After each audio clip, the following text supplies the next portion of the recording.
नमस्कार मित्रों, कैसे हैं आप सब। उम्मीद करती हूँ आप सब सुरक्षित होंगे इस महामारी के दौर में।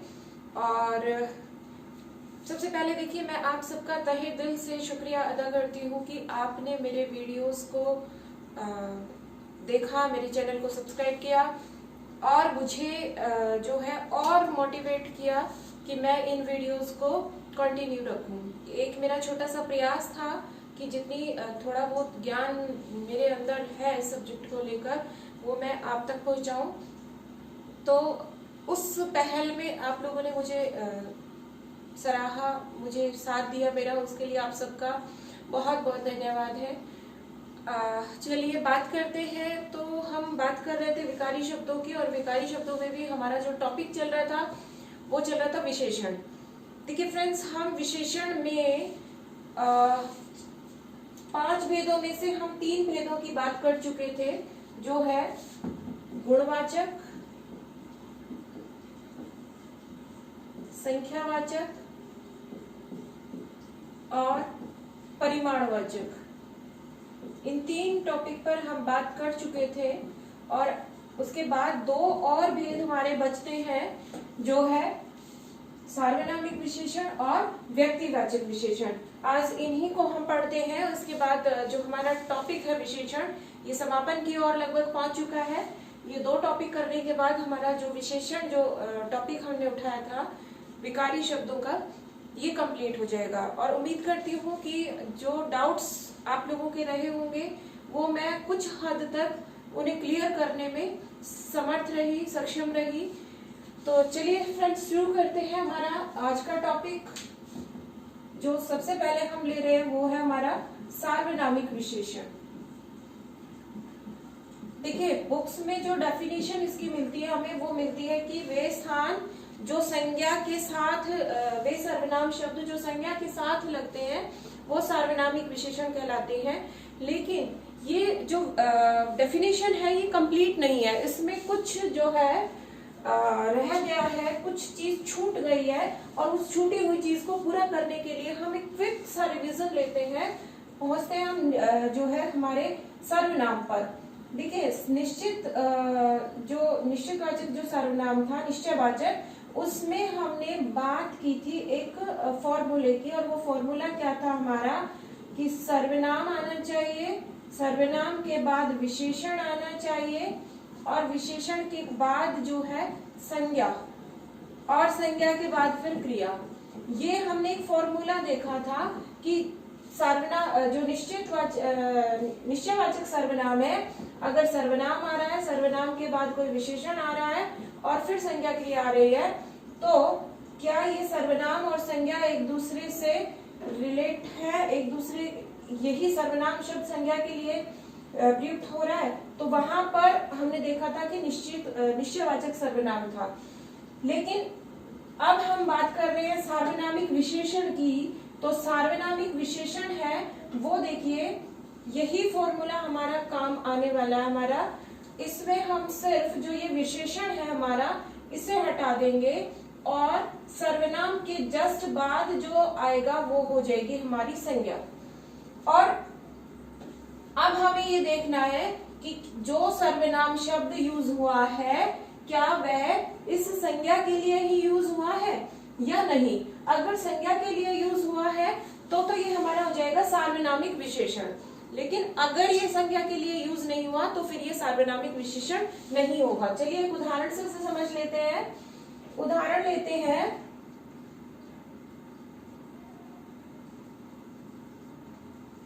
वह रात भर घूमता रहा। ये एक हमारा सेंटेंस है। देखिए, वह रात भर घूमता रहा, तो यहाँ वह शब्द जो है वो सर्वनाम है, रात जो है वो संज्ञा है। अब हमें देखना क्या है कि क्या जो ये वह शब्द आया है वो रात के लिए आया है। वह रात भर घूमता रहा, कौन घूमता रहा, हम यहाँ किसी व्यक्ति की बात कर रहे हैं, ना कि रात की। तो इसका मतलब ये जो एग्जाम्पल है, ये एग्जाम्पल हमारा सार्वनामिक विशेषण का नहीं है। तो दूसरा एग्जाम्पल लेते हैं जो कि सार्वनामिक विशेषण है या नहीं, देखते हैं। वह रात बहुत डरावनी थी।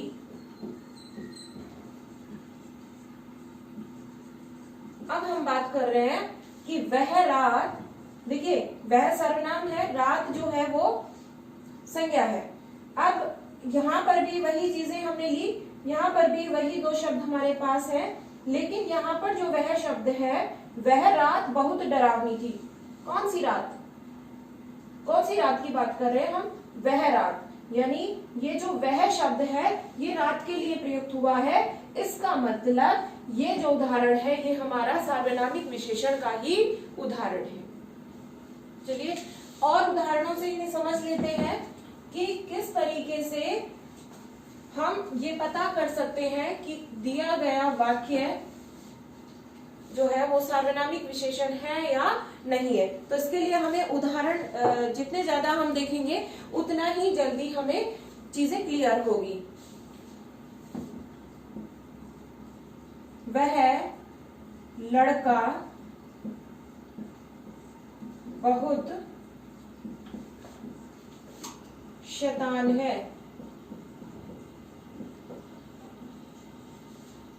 सर्वनाम संज्ञा।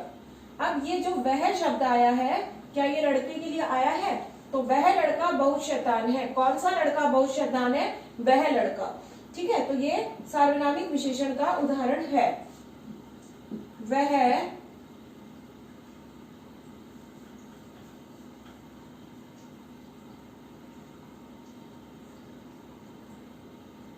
रात को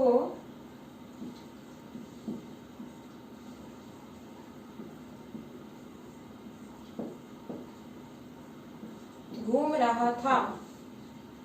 वह रात को घूम रहा था। तो यहाँ कौन घूम रहा था? वह, यानी कि ये हमारा वह शब्द जो है वो रात के लिए प्रयोग नहीं हुआ, इसलिए ये सार्वनामिक विशेषण का उदाहरण नहीं है। और बात करते हैं उदाहरण की, तो वह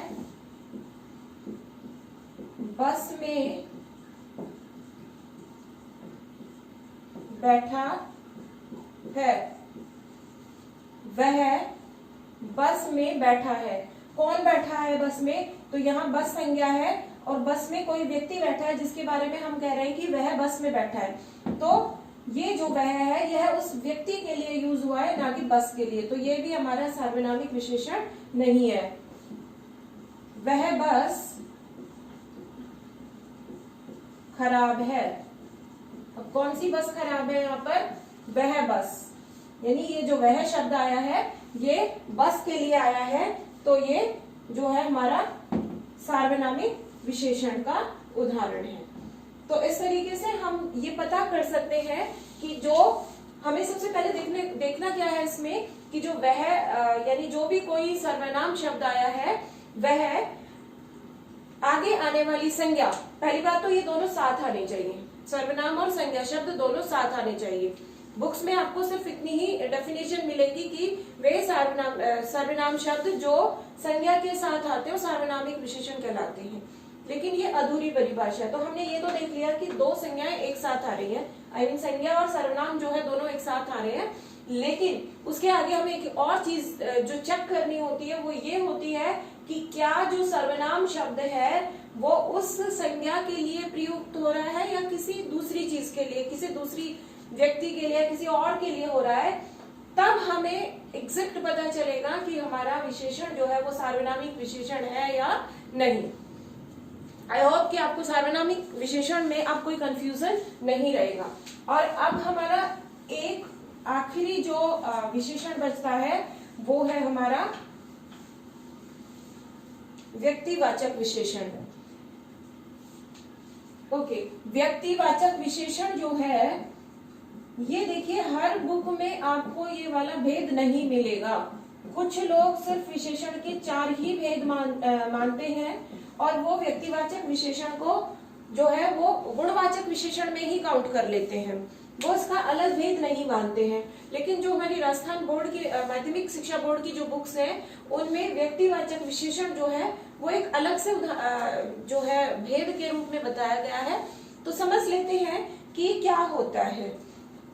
देखिए फ्रेंड्स, व्यक्तिवाचक विशेषण जो है वो किसी पर्टिकुलर जगह से हुई फेमस किसी चीज के लिए यूज किया जाता है।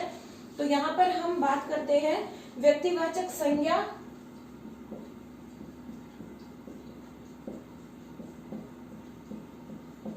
ठीक है, और उसके बाद व्यक्तिवाचक विशेषण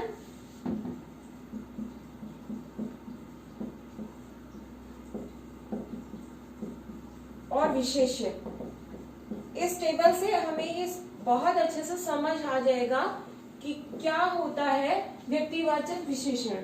तो व्यक्तिवाचक संज्ञा की बात करें तो जगह के नाम ले लेते हैं हम, जैसे जयपुर, ठीक है, बनारस,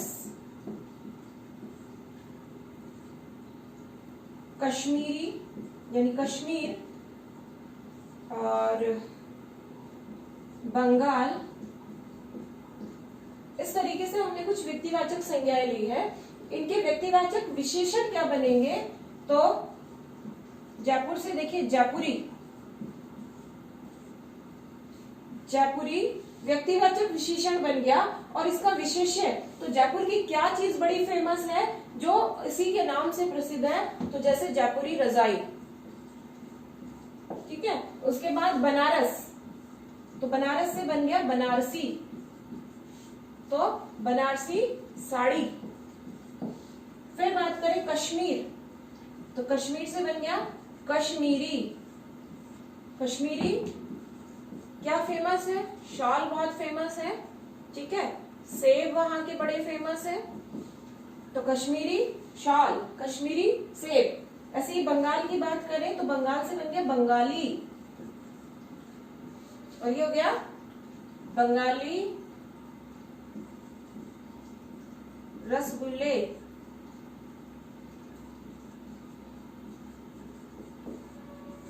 ठीक है। और उदाहरण लेते हैं तो जोधपुर, जोधपुरी कोट बहुत फेमस है जो जोधपुर के, या जूतियां बहुत फेमस है, मौचुड़ी जिन्हें हम कहते हैं। तो इस तरीके से जो व्यक्तिवाचक विशेषण होता है वो किसी व्यक्तिवाचक संज्ञा और व्यक्तिवाचक संज्ञा के नाम से, यानी किसी पर्टिकुलर जगह के नाम से वो चीज प्रसिद्ध हो जाती है और वही उसका जो है विशेषण बन जाता है। जैसे बात करें लखनऊ, तो लखनऊ के लोग जो है बड़े नवाब होते हैं, तो उनका अंदाज ही अलग होता है, तो कहते हैं ना लखनवी अंदाज। तो लखनवी अंदाज भी जो है वो क्या है, हमारा व्यक्तिवाचक विशेषण है।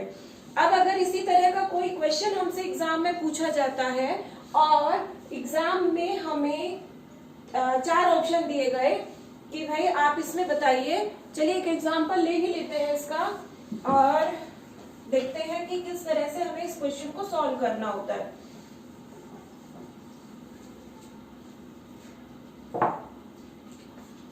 जैसे रामपुरी चाकू, इसका हमें विशेषण का भेद बताना है। हमें 4 भेद दिए हुए हैं, गुणवाचक, सार्वनामिक, संख्यावाचक और परिमाणवाचक। अगर हमें ये 4 जो है 4 ऑप्शंस ये दिए हुए हैं, तब तो हमारा आंसर यहाँ पर हो जाएगा गुणवाचक। लेकिन अगर गुणवाचक भी दे रखा है और साथ में हमें एक और ऑप्शन दिया है जो है व्यक्तिवाचक, अगर ये ऑप्शन में है तो हमारा जो आंसर है वो हो जाएगा व्यक्तिवाचक, क्योंकि रामपुरी चाकू ये एक पर्टिकुलर जगह की किसी चीज को विशेषण के तौर पे प्रयुक्त किया गया, तो ये हो गया हमारा व्यक्तिवाचक विशेषण। ठीक है, तो इसके साथ ही हमारे विशेषण जो है वो 5 भेद कंप्लीट हो जाते हैं, गुणवाचक, संख्यावाचक, परिमाणवाचक और आज हमने पढ़े सार्वनामिक और व्यक्तिवाचक। आई होप कि आपको ये सभी विशेषण के जो भेद हैं इनमें डिफरेंस पता चल गया होगा और आप अब इस मुकाम पर पहुंच गए हैं कि आपको अगर एग्जाम्पल्स दिए जाते हैं तो आप उनमें से फाइंड कर सके कि किसका उदाहरण है। चलिए एक बार क्विक रिवीजन करते हैं विशेषण के बारे में। तो हमने विशेषण में सबसे पहले पढ़ा था विशेषण की परिभाषा। संज्ञा या सर्वनाम की विशेषता बताने वाले शब्द जो है वो हमारे विशेषण कहलाते हैं। उसके बाद हमने बात की थी विशेष्य, जिन शब्दों की विशेषता बताई जा रही है यानी संज्ञा और सर्वनाम ही, वो क्या कहलाएंगे हमारे विशेष्य। एक और शब्द हमने नया पढ़ा था इसमें प्रविशेषण, वे शब्द जो सर्वनाम जो विशेषण की भी विशेषता बताए वो हमारे कहलाते हैं प्रविशेषण। जैसे खूब, कम, ज्यादा, ठीक है, निपट, इस तरह के जो शब्द हैं ये हमारे आएंगे प्रविशेषण में। उसके बाद हमने बात की थी कि विशेषण की जो है अवस्थाओं की हमने बात की। तो 3 अवस्थाएं हमने देखी थी, मूलावस्था, उत्तरावस्था और उत्तम अवस्था। मूल अवस्था जो मौलिक है, उसके बाद उत्तरा में कंपैरिजन हो रहा है, तुलना हो रही है, लेकिन सब में नहीं हो रही है, और उत्तम अवस्था में तुलना भी हो रही है और वो सब में हो रही है। सबके बीच में से हमने किसी एक पर्टिकुलर को छांट लिया कि ये सबसे अच्छा है, ठीक है। उसके बाद हमने भेदों की बात की। तो भेदों में हमारा पहला जो भेद था वो था हमारा गुणवाचक विशेषण। गुणवाचक विशेषण किसी भी गुण, दशा, रंग, रूप आदि के बारे में जहां बात होगी वो होगा हमारा गुणवाचक विशेषण।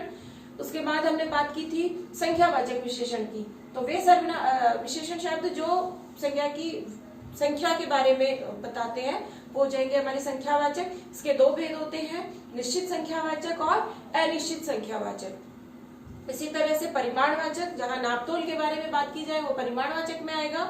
ये भी 2 भेद होते हैं इसके भी, निश्चित परिमाणवाचक और अनिश्चित परिमाणवाचक। उसके बाद हमने आज जो बात की वो हमारे थे सार्वनामिक विशेषण। वे शब्द जो संज्ञा के सर्वनाम शब्द जो संज्ञा के साथ प्रयुक्त हो रहे हैं और संज्ञा के ही बारे में बात कर रहे हैं, वो जो है वो सार्वनामिक विशेषण कहलाएंगे। और लास्ट जो है वो है व्यक्तिवाचक विशेषण।